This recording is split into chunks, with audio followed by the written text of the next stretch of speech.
किसान भाई नमस्कार, मैं हूं आपके साथ Manoj Kumar, mushroom farming coach. आज हम बात करेंगे मिल्की मशरूम की खेती के बारे में। मिल्की मशरूम की खेती को घर बैठे सीखने के लिए हम लोगों ने एक कोर्स को तैयार किया है।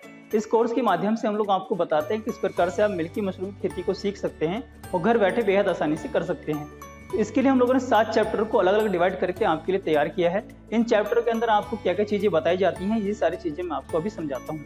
चैप्टर फर्स्ट के अंदर आपको बताया जाता है जो फसल कक्ष होता है मशरूम की खेती करने के लिए, उसको हम लोग किस प्रकार से बनाते हैं, उसको तैयार करने के लिए कौन कौन चीज़ों की आवश्यकता पड़ती है, किस प्रकार से यह ढांचा तैयार किया जाता है, इसका आंतरिक प्रारूप क्या होता है, इसमें सेल्फ को किस प्रकार से डिजाइन करते हैं, कितने सेल्फ हम लोग लगा सकते हैं, यह पूरी जानकारी आपको इस चैप्टर फर्स्ट के अंदर दी जाती है। चैप्टर फर्स्ट में आपको सिर्फ जो है क्रॉप रूम बनाना यानी कि फसल कक्ष को डिजाइन करना सिखाया जाता है।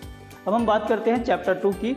चैप्टर 2 के अंदर आपको बताया जाता है किस प्रकार से जो कंपोस्ट को तैयार किया जाता है। देखिए जी हाँ किसान भाइयों, मिल्की मशरूम की कंपोस्ट को तैयार करने के लिए मात्र 24 घंटे का समय लगता है। उसको किस प्रकार से तैयार किया जाएगा, कौन कौन चीज़ों की जो है जरूरत पड़ती है, सामग्री कौन कौन सी मिलाई जाती हैं, उसको स्टरलाइज किस प्रकार से किया जाता है, तो इसकी पूरी समस्त जानकारी जो है आपको इस चैप्टर सेकंड के अंदर कराई जाती है। चैप्टर सेकंड के अंदर आपको पूरा कंपोस्ट के बारे में डिटेल से बताया जाता है, पूरा विजुअलाइज कराया जाता है। जो भी इसकी दोनों विधियां हैं, दोनों विधि से आपको जो है इसके अंदर समझाया जाएगा। अब हम बात करते हैं चैप्टर 3 की। इसके अंदर आपको बताया जाता है कि स्पॉन किस प्रकार से मिलाना होता है।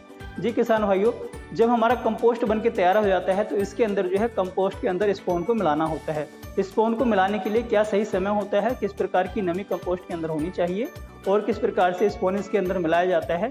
मिक्स स्पॉनिंग और लेयर स्पॉनिंग दोनों हम इसके अंदर कर सकते हैं। दोनों ही विधियां आपको जो है इस कोर्स के माध्यम से सिखाई जाती हैं। इस चैप्टर 3 के अंदर आपको ये सारी चीज़ें समझाई जाएंगी। अब हम बात करते हैं चैप्टर 4 की। चैप्टर 4 के अंदर जो हमारा जो है यह पूरा प्रोसेस हो जाता है कंपोस्ट के अंदर स्पॉन मिलाने का। तो उसके बाद आपको बताया जाता है कि किस प्रकार से हम लोग जो है केसिंग मिट्टी को तैयार करते हैं और केसिंग मिट्टी हम लोग जो है इसके ऊपर जो परत होती है केसिंग मिट्टी की, उसको हम लोग किस प्रकार से लगाते हैं। तो केसिंग मिट्टी को किस प्रकार से तैयार करना है और केसिंग मिट्टी कितनी लेयर की लगाई जाती है, कितनी मोटाई उसकी होनी चाहिए, तो केसिंग मिट्टी को बनाने का तरीका, केसिंग मिट्टी को स्टरलाइज करने का तरीका, यह पूरी जानकारी आपको इस चैप्टर 4 के अंदर कराई जाती है। अब बात करते हैं चैप्टर 5 की। चैप्टर 5 के अंदर आपको बताया जाता है जो हमारा फसल कक्ष होता है उस फसल कक्ष के अंदर जो है टेम्परेचर को व नमी को हम लोग किस प्रकार से संतुलित रखते हैं और कौन सा वह सही समय होता है जिसके अंदर जो है ये मिल्की मशरूम की खेती की जाती है।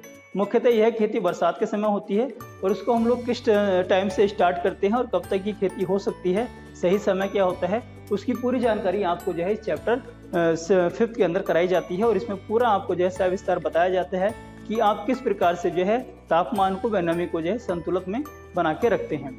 अब हम बात करते हैं चैप्टर 6 की। चैप्टर 6 में आपको बताया जाता है कि जो मशरूम के अंदर मुख्य आने वाली बीमारी हैं उनका सही उपचार क्या होता है, सही देखभाल क्या होती है, बीमारी के लक्षण क्या होते हैं, बीमारी दिखने में कैसी होती है और कौन कौन सी बीमारी की आने की संभावनाएं हैं, उन बीमारी को सही से उपचार करने के लिए कौन सी दवाइयों का हम लोग इस्तेमाल करते हैं, उसकी पूरी जानकारी आपको इस चैप्टर 6 के अंदर कराई जाती है।